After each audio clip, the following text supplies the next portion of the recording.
With me as well is Louisiana Governor Bobby Jindal, who just completed the first round debate on the stage with some of the other candidates. Governor, great to talk to you tonight. Thank you for having me. Do you feel like you were able to break out of the pack and garner some attention that might help you in terms of poll support moving forward? Absolutely. But look, this is more important than me or poll numbers. The idea of America is slipping away from us. We have a once-in-a-lifetime opportunity to apply our conservative principles. We had better do that rather than just turning and trusting in a man who believes in nothing but himself. The idea of America is what's at stake here. $18 trillion of debt, a president who's declared war on trans fat but a truce with Iran, a president who continues to add government spending, created a new entitlement program when we can't afford the government we've got today. That's much more important than me. This is about the idea of America. I think we need to be honest with the American people.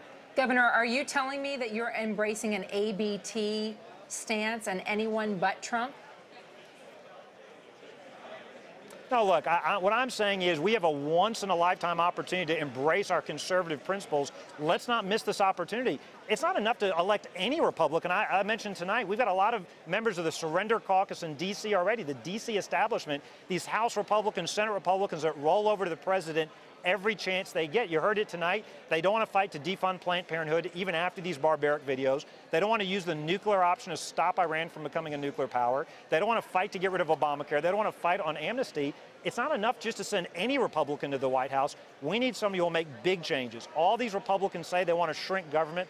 I'm the only one that's done it. None of these others that are running on either stage has ever shrunk government. We need somebody who's a doer, not a talker.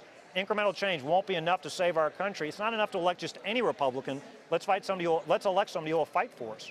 And Governor Jindal, this is Nancy Cordes. You called Donald Trump a madman yesterday. I'm sure that's a term that you don't use lightly. Why did you choose that word? Why do you believe that the frontrunner in your party is a madman? Well, Nancy, he doesn't believe in anything. Look, he's an egomaniac. He's a narcissist. He's not a conservative. He's not a liberal. He's not a Democrat. He's not a Republican. He cleverly borrowed Ronald Reagan's slogan about making America great again. That's wonderful, but the reality is he wants to make Donald Trump great. He doesn't want to make America great again. He doesn't believe in anything. There's no substance there.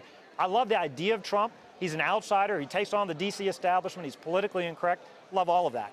The idea of Donald Trump's great. The substance of Donald Trump is the problem.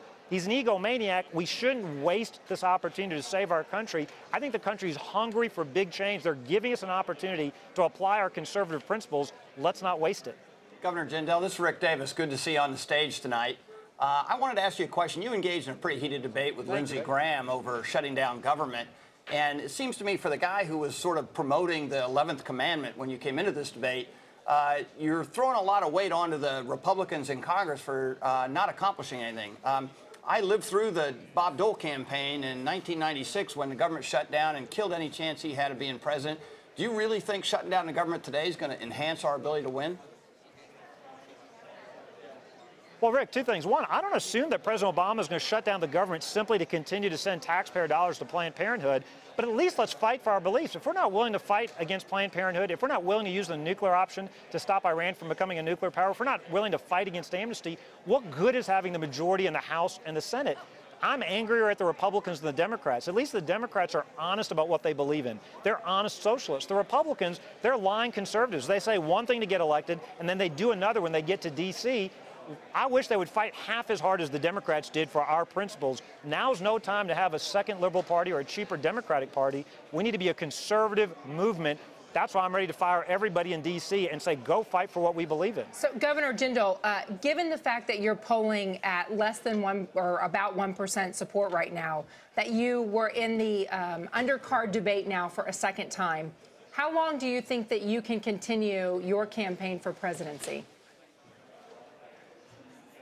Well, look, two things. We're building great crowds in Iowa. We're doing much better in the polls in Iowa, the first state that votes, first week of February. But this isn't about me or about poll numbers. It's about saving the idea of America. I'm in this to win this election, but win, lose, or draw, I'm going to do everything I can to save the idea of America.